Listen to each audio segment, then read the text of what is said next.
le Pixel Fold. Téléphone que j'attendais avec beaucoup d'impatience, le Pixel Fold en général. Pourquoi? Parce que vous le savez, les Pixels sont mes téléphones préférés, tout simplement. Ce sont mes téléphones préférés et depuis que le Pixel 6 et surtout le Pixel 7 sont arrivés, j'adore cette gamme de téléphones. Pourquoi? Rapport qualité-prix bien serré, on va en parler après avec ce téléphone. Je vous donne les avantages globaux de la gamme Pixel. Rapport qualité-prix serré. Expérience Android épurée. Et aussi, capacité photo géniale par rapport au hardware dessus. Voilà. Donc ça, c'est les qualités de base que j'avais dans les Pixels. Ces dernières années, ça a changé. Déjà, le prix n'est plus intéressant comme avant. Donc je vous rappelle qu'aujourd'hui, un Google Pixel, c'est le prix d'un téléphone haut de gamme normal, où à l'époque, c'était entre 200 et 300, 400 euros moins cher qu'un téléphone haut de gamme normal. Là, c'est le même prix. Voilà. Expérience Android épurée, toujours la même, et vous allez voir qu'ici, c'est plus compliqué parce qu'on est sur un téléphone pliant et que vous savez qu'encore une fois, moi, les tablettes Android, c'est un peu compliqué. Voilà. Et troisième point, la photo. Est-ce que ce Google Pixel offre des bonnes photos là où la plupart des téléphones pliants ont des photos, on va dire, moins performantes, puisque, vous le voyez encore une fois, l'épaisseur d'un téléphone pliant, surtout celui-ci, par rapport à un téléphone normal, c'est ridicule. On est à 5 mm d'épaisseur là-dessus. Donc vous imaginez bien que, évidemment, le recul pour avoir des modules photo par rapport à des téléphones classiques, évidemment, est moins grand.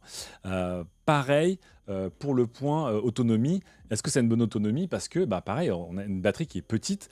Là-dessus, on a une batterie qui est plus grande que sur le Fold. On est sur du 4600 mAh, mais on est sur du 4600 mAh pour 2 écrans, là où des téléphones classiques ont du 5000 mAh pour un écran simple. Voilà, bon bref. Merci beaucoup Bétor pour ton 10e mois d'abonnement. Voilà. Donc, je voulais vous montrer avec la caméra split, mais franchement,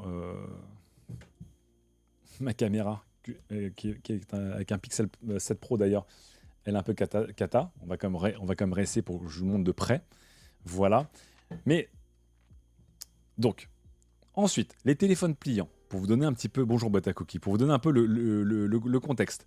Les téléphones pliants, c'est un style de téléphone que j'aime beaucoup, mais que je ne trouve pas prêt. Voilà. Donc pour vous le redire encore une fois, même en 2024, j'adore tester les téléphones pliants. Voilà. Je trouve que le système est intéressant, que ce soit sur des folds ou sur des flips. Petit téléphone, plutôt grand téléphone, petite tablette, c'est les deux approches. J'en ai testé beaucoup, voilà quand même. Je pense aujourd'hui encore une fois que ça reste trop cher et que ce n'est pas prêt d'un point de vue software. Est-ce que ça va changer Est-ce que ça a changé la donne? Je vous le dis dans quelques instants. Bref. Alors, on va s'intéresser déjà au hardware, parce que vous allez voir qu'entre le hardware et le software, c'est pas la même histoire. Pour vous donner une idée, je teste ce téléphone depuis à peu près maintenant 2 semaines, sachant qu'il y a une grosse mise à jour, puisque Google avait envoyé les Fold durant l'été aux testeurs, et ils ont repris les Fold pour les renvoyer avec une mise à jour. Voilà. Bref. Et donc, pourquoi j'attends ce téléphone aussi? Parce que donc, j'adore les pixels, je trouve les téléphones pliants très intéressants, mais en tant que testeur et pas que consommateur, parce que je dis en tant que consommateur, je ne mettrai pas 2000 balles dans un téléphone pliant. Et aussi, j'étais très frustré parce que l'année dernière, Google a sorti le Pixel Fold premier du nom, qui est un téléphone avec un format passeport que j'adorais, qui était très très compact, mais qui avait plein de défauts. Il n'est pas sorti en France. Donc voilà, là c'est le premier qui sort en France, et vous allez voir que c'est pas le Fold 2. Et effectivement, quand le nom est sorti, quand le nom est sorti, j'étais là genre Pixel 9 Pro Fold. Oh, c'est compliqué, ils auraient dû l'appeler Pixel Fold 2. Non, en fait, c'est bien le Pixel 9 Pro Fold. Pourquoi? Parce que c'est littéralement un Pixel 9 Pro en termes de taille qui se plie. Donc, je peux vous donner l'idée. Exit l'écran passeport écrasé, on est sur un format qui est un format avec un écran 6,3 pouces qui est le même que sur le Pixel 9 Pro. Donc vraiment, quand vous les mettez face à face, il est de la taille du Pixel 9 Pro. Il est juste plus large là parce qu'il a les coins droits, les coins carrés de la charnière. Mais c'est pareil, vous voyez, en termes de taille. Donc 6,3 pouces, écran 6,3 pouces, super haut de gamme, hyper plaisant. Le même ici. Donc là, on a un téléphone qui, de face, c'est un Pixel 9 Pro. Même utilisation, même truc, même taille d'écran et tout ça. C'est pas un Samsung Z Fold 6 qui est trop étroit par exemple, ou c'est pas le Pixel Fold premier du nom qui était très très écrasé. J'adore le format, mais ça n'a pas marché. Deuxième point aussi, c'est que regardez la taille. Alors je vais essayer de vous les mettre avec la fameuse caméra zénithale. Let's go. Non, voilà, ici. Si je vous les mets bien en face, on va y arriver.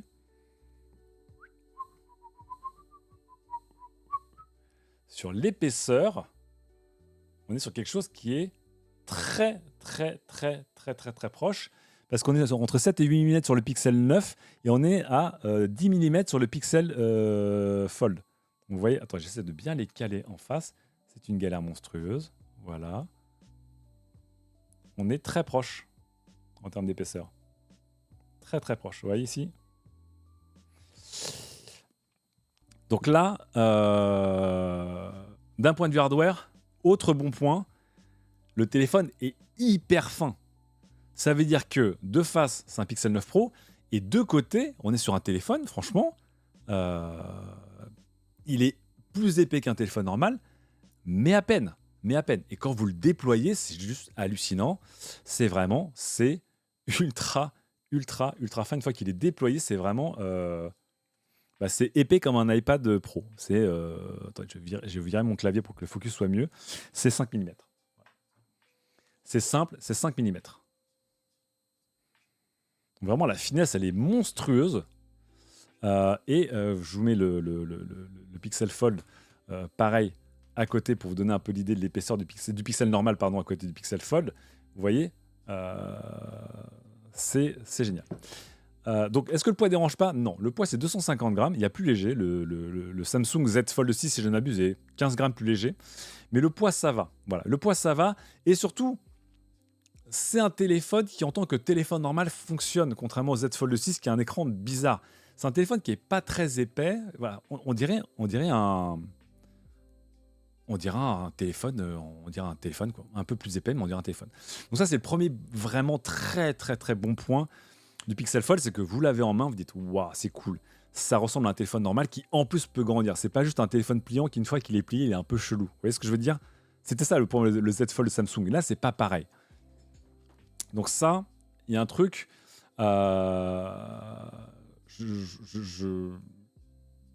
J'ai pas bien testé le OnePlus Open, qui était vraiment le téléphone aussi qui ressemble beaucoup à celui-là en termes de form factor, ou plutôt celui-là qui ressemble beaucoup au Oppo Open 2 et donc au OnePlus Open 1.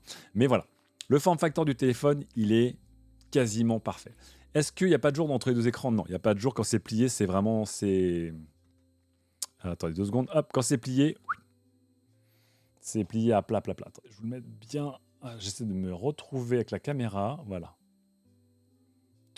Est-ce qu'elle veut bien faire le focus? Non, elle ne veut pas faire le focus. Fais le focus ici, s'il te plaît. Quand c'est plié, c'est vraiment un full à plat, quoi. Il n'y a pas de jeu pareil. Mais on va pas se mentir, tous les téléphones modernes, désormais, quand ils sont pliés, sont vraiment full à plat. Que ce soit ça, que ce soit des Z Flip. Il n'y a plus l'affreux espace qu'il y avait sur les premiers Samsung. Donc là, c'est bien. Voilà. Deuxième point, les écrans. Donc l'écran extérieur, c'est le même que le Pixel 9 Pro, donc c'est un Actua Display 2710, très bien. L'écran intérieur, très spécial, parce que vous le voyez ici, l'écran intérieur, il est un peu différent aussi de Samsung, il est carré. Ça veut dire que à quelques pixels près, c'est un écran qui est un écran carré. Vous le voyez, on a la pliure. Encore une fois, pareil, la pliure, si vous la regardez bien, on la voit. Quand vous l'utilisez, on la voit pas.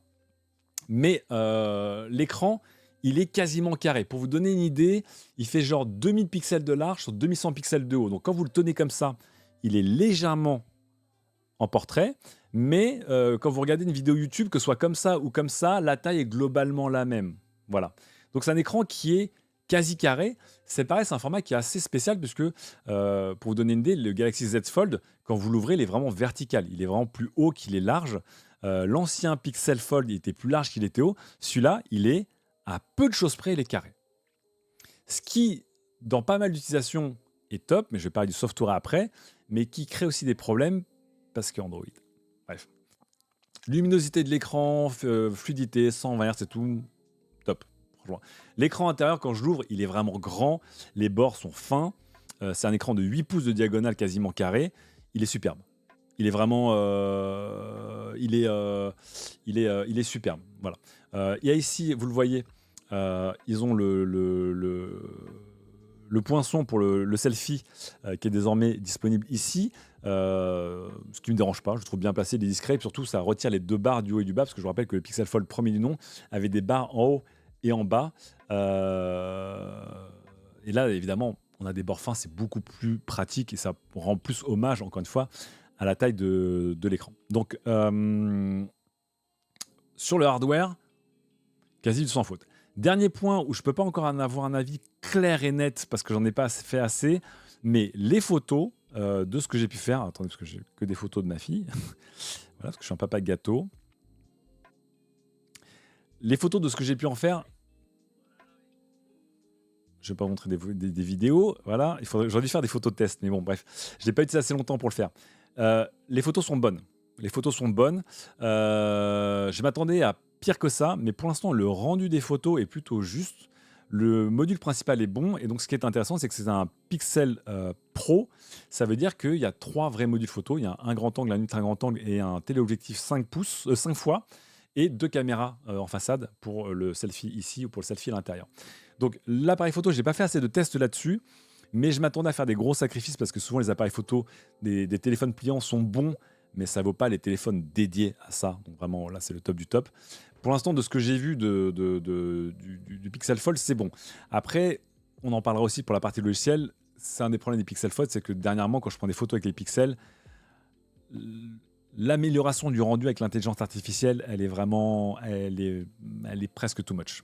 Elle est presque too much des fois, donc j'ai un rendu de photo qui des fois, notamment le mode portrait, je regarde, je fais waouh, et puis en plus j'ai des infobulles pour me dire est-ce que tu veux changer ou pas les choses. Bref. Donc l'appareil photo, il est bon. Performance batterie. Donc je vous rappelle que ce Pixel Fold est animé par le même SoC que le Pixel 9 Pro et 9 Pro XL. C'est le Tensor G4. Donc c'est, je vous rappelle, un peu une déception puisque c'est pas un vrai SoC custom Google qui arrivera que l'année prochaine pour les Pixel 10. C'est encore une déclinaison de l'Exynos de Samsung. Qu'est-ce que ça veut dire? Ça veut dire que effectivement, malheureusement, comme je le craignais, si vous utilisez ce téléphone pour des grosses tâches, donc notamment j'ai fait du jeu vidéo avec pendant assez longtemps pour voir ce qu'il valait en jeu vidéo, il va chauffer, il va throttle. Voilà, comme les autres pixels. Malheureusement, ça veut dire que contrairement à un iPhone qui peut tenir la dragée très très haute sur des gros jeux pendant longtemps, si vous aimez faire beaucoup de jeux vidéo et que vous achetez un Pixel pour faire, je sais pas moi, du rétro gaming avec son écran ouvert, etc., ce ne sera pas le meilleur téléphone. Il va chauffer plus et il va throttle plus que d'autres téléphones dans le genre. Donc c'est pas une mauvaise puce de ce que j'ai pu tester, mais malheureusement, comme pour mes autres Pixels, ce sont des téléphones qui ont tendance à plus chauffer que ce qui est fait chez Samsung en Qualcomm et évidemment chez Apple qui sont un peu, encore une fois, les champions là-dessus. Et sur l'autonomie, après, un peu difficile à vous dire parce qu'encore une fois, l'autonomie c'est compliqué parce que j'ai un job où je reste 5 heures devant un écran ici avec vous. Ça veut dire que j'utilise rarement ce téléphone en extérieur toute la journée. Mais je vous en dis pas trop sur l'autonomie. L'autonomie, elle n'a pas l'air faramineuse, mais je tiens largement la journée. J'ai pas encore eu l'occasion de vraiment partir en extérieur toute la journée et donc d'utiliser la 5G, de la vidéo et du data, etc. toute la journée. C'était plutôt des demi-journées. Globalement, ça fera la journée facilement, mais ça paraît d'être clairement la meilleure autonomie comme peuvent l'être les Qualcomm ou les Apple là-dessus. Donc pour moi, encore une fois, j'utilise le Fold tous les jours, c'est mon main, c'est mon daily, etc. Aucun souci. Il fonctionne bien, j'ai pas de souci. Mais c'est vrai que quand on va mettre 1900 € dans un putain de smartphone, bah à 1900 €, Fold ou pas Fold, on veut le top du top dans tout. On veut le top du top dans tout. Donc d'un point de vue design, carrosserie, finesse et tout, bah pour moi c'est le top. J'avais jamais vu un téléphone pliant aussi bien. D'un point de vue photo, de ce que je vois, ça s'annonce très bien. Peut-être sûrement mieux que le Galaxy Z Fold, donc peut-être le meilleur appareil photo d'un téléphone pliant, ce qui est très important encore une fois pour moi. Mais d'un point de vue pros, c'est pas aussi bien. C'est pas aussi bien d'un point de vue pros que ce que peut faire un autre téléphone. Ensuite, j'ai pas testé la chauffe avec l'écran plié parce qu'évidemment, quand j'ai chargé l'écran maximum d'un point de vue possibilité, je l'ai fait avec le grand écran et pas le petit écran. Donc encore une fois, je peux pas vous dire si l'autonomie elle serait aussi bonne que sur le Pixel 9 Pro avec le même écran. Je pense pas parce que la batterie ici, Je crois qu'elle est un peu plus petite que la batterie du Pixel 9 Pro. Donc,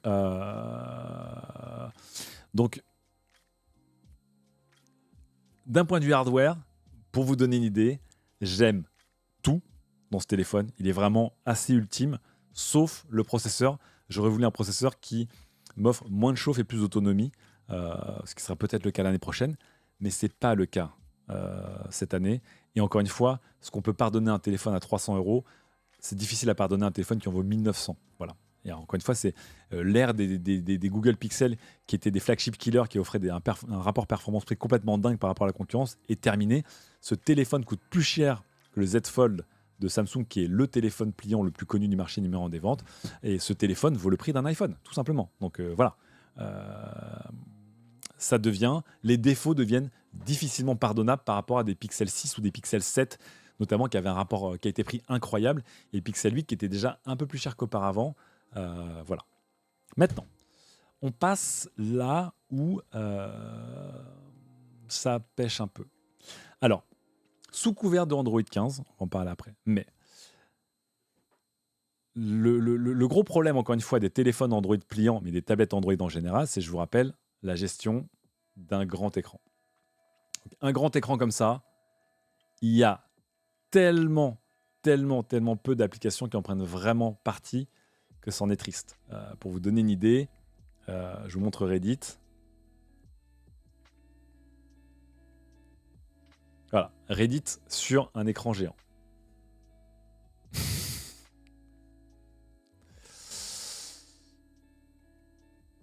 Je suis sur un... Je vais montrer ma homepage de Reddit. Est-ce qu'il veut bien s'afficher? Bon, j'ai des bugs aussi, voilà, notamment. J'ai des problèmes de navigation dans Reddit. Voilà, il faut que je revienne en arrière dans Reddit. J'allais dans Populaire. Voilà, Reddit sur un écran géant. Vous avez les photos, tout est tiré sur le côté. Donc sur des photos, ça marche. Mais si vous regardez un post avec, je sais pas moi, un thread ou de l'écriture, je veux dire, l'optimisation, elle est catastrophique, quoi. Donc, dans le Pixel Fold et dans d'autres smartphones, il y a un système qui vous permet, application par application, et c'est en bêta, qui vous permettent de réduire la largeur des applications pour qu'elles ressemblent plus à des applications de smartphone. Voilà. On va parler après du multitask. Mais ce que je veux dire, c'est qu'encore une fois, toutes mes applications, je sais pas, je vais ouvrir Discord. Discord, de base, intéressant. Attendez, je vous montre là. Discord de base intéressant, parce que vous voyez, j'ai une colonne avec mes discussions et puis ma discussion à droite. Mais quand j'appuie dans ma discussion, évidemment, je suis en full screen et je perds beaucoup d'espace. Facebook, nul à chier, évidemment. Manga Plus, très connu. C'est hyper mal géré parce que vous allez voir Manga Plus, de base, si j'ouvre un manga dans Manga Plus, je vais ouvrir un chapitre de One Piece, par exemple. Voilà, One Piece. Attendez que j'ouvre pas un chapitre que j'ai pas lu parce que, je vais me spoiler, je vais niquer le truc. One Piece. Alors évidemment, je dis ça, il va me faire le contraire. Voilà.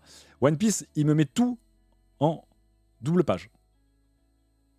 Sur une tablette, je peux l'avoir en monopage, mais là, One Piece, Manga Plus ne comprend pas si j'ai un écran qui est un écran paysage ou un écran vertical. Je ne peux pas lire Manga Plus avec une seule page qui prend les 2 tiers de l'écran. Il me met que les 2 pages côte à côte et je peux rien faire. Je le mets, je vais le tourner à l'horizontale, par exemple, là. Voilà. Attendez. 2 secondes. Je vais le tourner pour qu'il me propose l'option. Déjà, c'est un peu clunky. Voilà. Je le mets de côté. Là, je suis à l'horizontale et je suis en double page. Vertical, double page. Il ne comprend pas Manga Plus. Donc, c'est encore une des applications. Et voilà, vous me connaissez, vous me allez dire, Lame, t'es un hater des tablettes Android. Oui, et j'en ai. Mais encore une fois, le manque d'optimisation des applications pour des grands écrans, ça me fait péter un câble. Regardez, Eurosport, j'ai l'application smartphone étendue, quoi. Voilà, j'ai l'application smartphone qui est étirée. Je gagne rien, je perds de la place. Alors, évidemment, des gens vont me dire, oui, mais le but du jeu, c'est que sur ce genre de smartphone, c'est un smartphone qui est fait pour la productivité et tu peux mettre des applications côte à côte. Bien sûr, il y a des fois, j'ai envie de mettre des applications côte à côte pour avoir, je sais pas moi, WhatsApp et Signal côte à côte. Très bien. Mais des fois, j'ai juste envie d'avoir des applications qui tirent parti du grand écran. Euh, D'ailleurs, vous voyez, j'ai le genre de bug où en fait, là, bah, je suis en rotation à 80 degrés. Il veut pas revenir en normal. Revient? Non, revient pas? Bon, voilà. Je vous parle des bugs après. Mais Google va nous promettre, encore une fois, eh bien, avec Android, notamment Android 15, une meilleure gestion des écrans larges et des écrans pliants. Mais je vous rappelle que depuis Android 12, on avait Android 12L qui était fait pour les large screens et qui était censé déjà optimiser depuis Android 12, optimiser un peu l'utilisation de vos tablettes et de vos téléphones pliants Android. Force est de constater que dans moi, 90% de mes apps sont des apps assez classiques. Je veux dire, j'ai des apps de lecture, de vidéos, de réseaux sociaux. C'est un truc qui n'est pas géré. Donc là-dessus, ça m'embête. Voilà, ça m'embête. J'ai des problèmes où j'ai des bugs avec des applications qui, genre Reddit, si je l'ouvre en grand et que je le ferme derrière, Reddit, des fois, a des bugs quand c'est l'image en plein écran, en grand, et quand elle apparaît sur le petit écran, l'image, elle dépasse de partout. Voilà.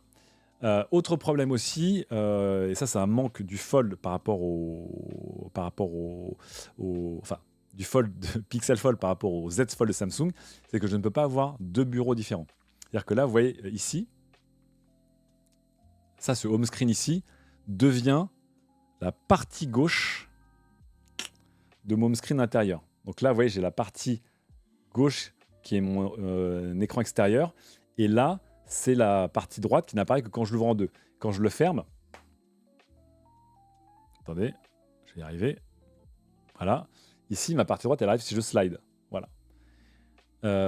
Chez Samsung, on peut avoir deux bureaux différents, ce qui me paraît beaucoup plus logique. En fait, quand mon téléphone est fermé, là, je voulais avoir un fond d'écran qui était monochrome, c'est-à-dire fond d'écran blanc-gris ou un peu beige, icône monochrome noir dessus, que mon utilitaire, c'est-à-dire mail, téléphone, Maps, messagerie, basta. Et quand je l'ouvre, je voulais que ce soit évidemment Hollywood avec un beau fond d'écran, que des grands widgets, avec mes titres de presse de Le Monde, avec mes playlists YouTube Musique, tous mes jeux, etc. Un truc soit beau, quoi. Je voulais avoir deux écrans différents, en fait, j'ai envie de dire, pour deux utilisations différentes. C'est pas encore le cas dans le Pixel Fold, ce que je trouve décevant, parce que je pense que c'est assez intéressant et même important quand vous avez un téléphone avec deux interactions différentes, d'avoir au moins deux bureaux différents. Voilà. Samsung le fait, eux, ils le font pas. Donc, j'imagine que ça arrivera dans un patch plus tard. Ça me paraîtrait débile que Google le fasse pas. Peut-être qu'ils le font et je l'ai pas vu. En tout cas, j'ai cherché l'option autant, je l'ai pas trouvé. Peut-être qu'avec Android 15, ils vont apporter ces améliorations. Mais ça, c'est un problème. Autre problème aussi, on va dire software, et un désavantage par rapport à Samsung, eh bien, c'est le mode docké. Donc là, je ne peux pas vous le montrer parce que ce serait compliqué avec ma caméra zénitale de faire l'écran. Mais lorsque vous dockez un téléphone Samsung ou une tablette Samsung, vous avez DeX qui est vraiment, c'est pas top, mais c'est déjà super bien pour transformer votre smartphone en ordinateur. Vous avez vraiment un système de dock qui ressemble à un PC avec des fenêtres que vous pouvez resizer, slider, etc., etc. Ça marche pas aussi bien qu'un vrai ordinateur ou voire même un Chromebook, mais DeX de Samsung marche vraiment bien. Pour le peu que j'ai testé ici avec le Fold, quand je le branche sur un écran, il y a un système aussi de desk, mais c'est pas ouf. C'est pas ouf. Il y a plein de bugs, il y a plein de limitations en termes de formatage, etc. On n'a pas les versions bureau des sites automatiquement. Enfin, c'est clunky, quoi. Donc pareil, j'attends Android 15. Le truc, c'est que normalement, Android arrive avec les nouveaux pixels. Ici, on a un décalage parce qu'Android n'arrive qu'en octobre comme d'habitude, mais les pixels sont arrivés depuis août.